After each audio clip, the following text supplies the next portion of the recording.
এই যে এদিক তাকাও, ওই যে ওইখান থেকে অনেক মাছ আছে ছোট।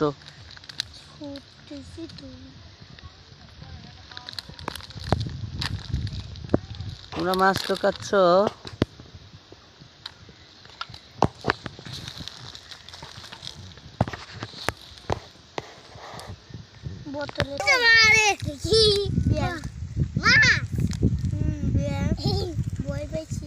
কো ব্যাং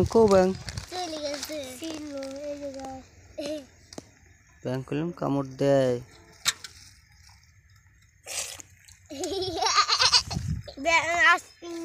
একবেলা হলো এই জায়গায় হলো সাপ হচ্ছিল বিরাট পুরো। আমি স্কুলে গেছিলাম। তোমার নাম কি? রোজা। রোজা? তুমি মাছ নিচ্ছ? হ্যাঁ। আর তোমার নাম কি? হ্যাঁ, আলিফ। আলিফ। দুজন মিলে মাছ করতেছো। তোমার কি হয়? তোমার কি হয়? ও আন্টি। আন্টি। এটা সালা কাছে তাও বাচ্চা।